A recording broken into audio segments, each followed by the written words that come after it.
लाकर ही पटक दिया जाता है। जिन्हो भागते हुए ग्रैंड एल्डर के पास में पहुंच जाता है और ये कहने लगता है कि एंसेस्टर मुझे बचाने के लिए आपका बहुत बहुत शुक्रिया। वो ये भी कहने लगता है कि एंसेस्टर वैसे आपने मुझे बचाने के लिए इस जिस वाली भी टेक्निक का यूज किया था, ये आपने मुझे इतनी दूरी से उठवा लिया, ये सच में बहुत ही कमाल की थी। उनकी सेवा करने लगता है और ये कहता है कि वैसे इस टेक्निक को 5 गोस्ट ट्रांसपोर्टेशन टेक्निक कहते हैं। वो तो उनको चाय सर्व करते हुए कहता है कि क्या आप मुझे ये कमाल की टेक्निक को सिखाओगे। लेकिन एंसेस्टर सबसे पहले चिन्मू से कहने लग जाते हैं कि तुम्हें ये पता होना चाहिए कि एक ज़ेन मास्टर अपने डिसाइपल के साथ में माउंटेन्स के नीचे आ चुका है। एंसेस्टर ने जैसे ही बात को बदल दिया था, उससे चिन्मू खुश तो नहीं होता, लेकिन वो कहने लगता है कि हाँ, मैं इस बात को अच्छी तरीके से जानता हूँ कि कौन आया है। ये लोग जो यहाँ पर आए हैं वो असल में बिलोंग करते हैं the great thunder sound sector से। काफी समय पहले मैं भी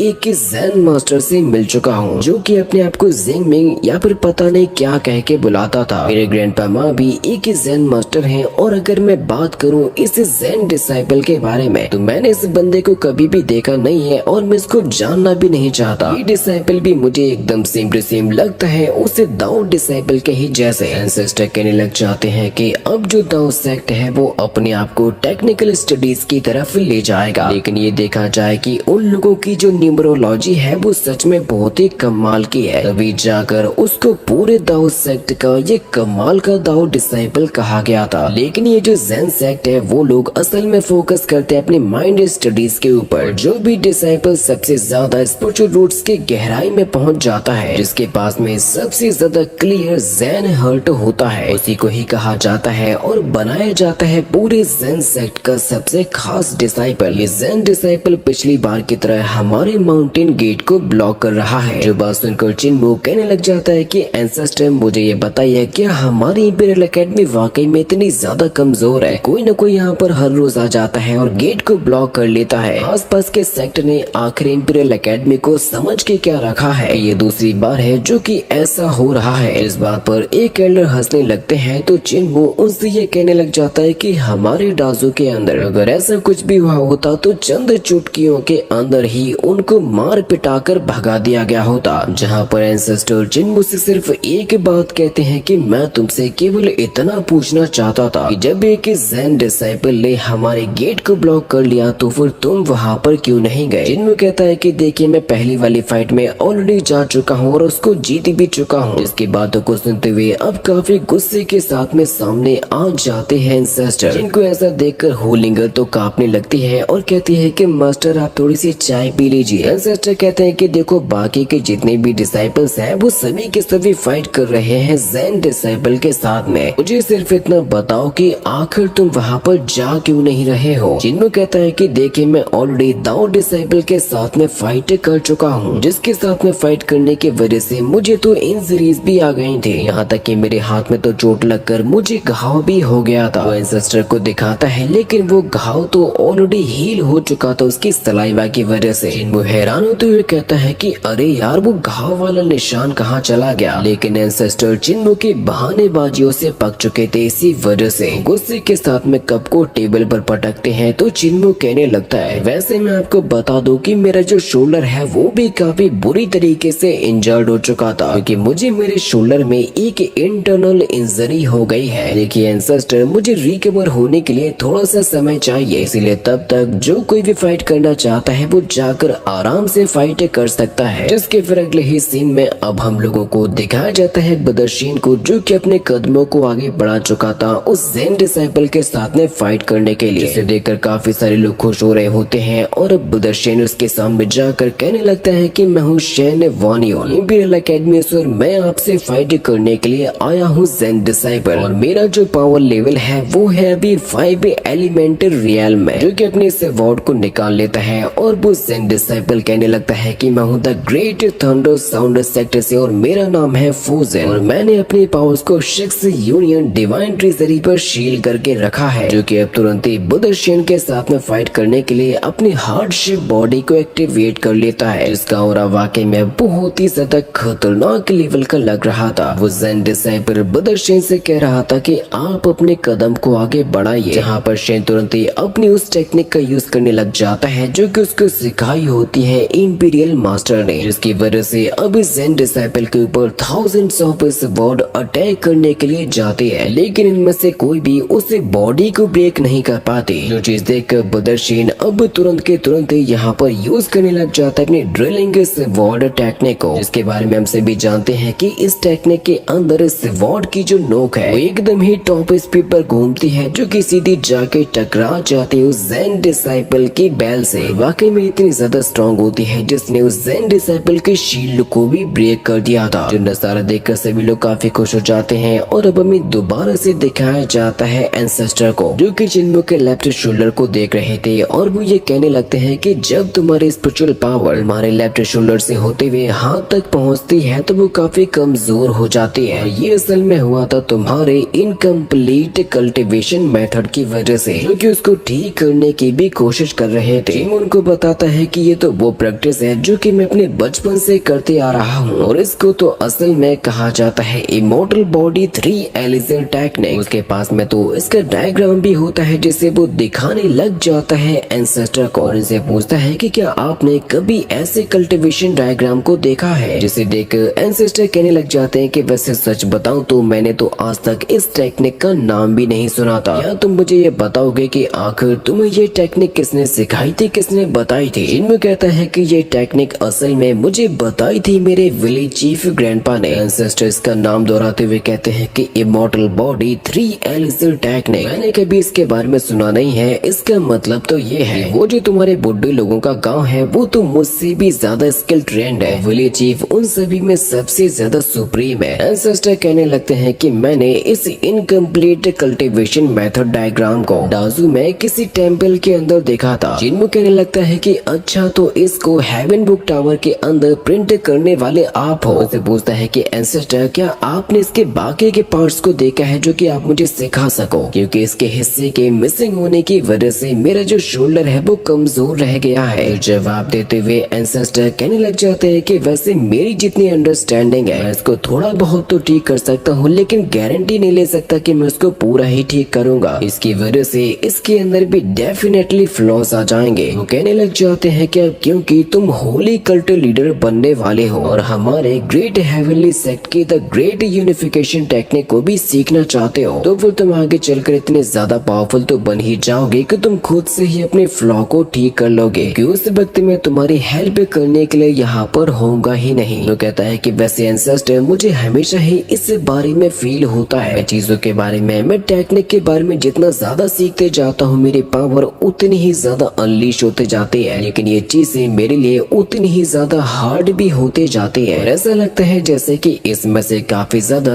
क्रूशियल एलिमेंट मिसिंग है, अभी जाकर मेरी बॉडी में इतना बड़ा फ्लो आया है। एंसेस्टर चिन्मू से ये कहने लग जाते हैं कि देखो ये जो टेक्निक है द ग्रेट यूनिफिकेशन टेक्निक, उसे सिर्फ और सिर्फ नए होली कल्ट लीडर को ही पास किया जाता है जो कि अगला बनने वाला हो। इसकी वजह से इसे प्रैक्टिस करने की इजाजत और ताकत केवल होली कल्ट लीडर के पास में ही होती है, और जब कोरोनेशन सेरेमनी का समय आएगा तो ली टियानजिंग खुद तुम्हें ये टेक्निक को देंगे। जो बात सुनकर चिन्मू शॉक हो जाता है, क्योंकि ली टियानजिंग थे पुराने वाले कल्ट लीडर जिनके बारे में ये सुना गया था कि खुद ग्रैंड माँ ने उनको अपने हाथों से मारा था। एंसेस्टर कहते हैं कि चिन्मू चिंता मत करो, जब सही समय आएगा तो तुम्हें खुद ब खुद ही सारी सच्चाइयाँ पता चल जाएंगे, क्योंकि मैं अपने होली कल्ट की पूरी जिम्मेदारी तुम्हारे कंधों पर डाल दूंगा। तब तक के लिए वैसे मैं घूमना चाहता हूँ, क्योंकि इस दुनिया के अंदर बहुत ही ऐसी जगह है जहाँ पर मैं गया नहीं हूँ, जहाँ के मैंने नाम तक नहीं सुने हैं, और मेरे साथ में जाएंगे हमारे लॉ एनफोर्समेंट एल्डर, क्योंकि जब मेरा समय पूरा हो जाएगा और मैं इस दुनिया से चला जाऊंगा तो यही तुम लोगों तक मेरी बॉडी को भी पहुंचा देंगे। वैसे तो होली कल्ट के अंदर लाशों को प्रिजर्व नहीं किया जाता, क्योंकि जब कभी भी कोई मरता है तो ये माना जाता है कि एक लैंप हमारी बुझ चुकी है, और एक लैंप के बुझने के साथ बचता है तो सिर्फ और सिर्फ राख। इसी वजह से लॉ एनफोर्समेंट एल्डर सिर्फ और सिर्फ तुम्हारे पास में मेरी राख को लेकर ही आएंगे। जो बात सुनकर तो चिन्मू भी थोड़ा सा दुखी हो जाता है, क्योंकि उसके एंसेस्टर उससे दूर हो रहे थे। Law enforcement Elder grand Elder से ये कहने लगते हैं कि आपकी चाय ठंडी हो जाएगी एल्डर। तो वो कहते हैं कि चिंता मत करो, ये इतनी भी जल्दी ठंडी नहीं होगी। जिसके फिर अगले ही सीन में अब हम लोगों को नजारा दिखाया जाता है बदरशीन और उससे जेन डिसाइपल के बीच की फाइट का, जहाँ पर इन दोनों की फाइट ये बहुत ही ज्यादा खतरनाक लेवल पर पहुंच चुकी थी। बदरशीन अभी तक इस बंदे को अपनी स्वॉर्ड से टच भी नहीं कर पाया था। उसके पास में भले ही बहुत ही ज्यादा हाई लेवल की स्किल्स होती है, लेकिन ये ज़ेन डिसाइपल अपने माइंड पावर्स में इतना ज्यादा निपुण होता है कि वो तुरंत यूज करने लगता है अपनी वज्रा बॉडी को, जिसे रोकने के लिए बदरशीन अपनी आंसर करेंगे स्वॉर्ड टेक्निक का भी यूज करता है, जिसको ऐसा करते हुए देखकर वो जो ज़ेन मास्टर होते हैं वो कहने लगते हैं कि इस लड़के में सच में दम तो है, उसे जरूर से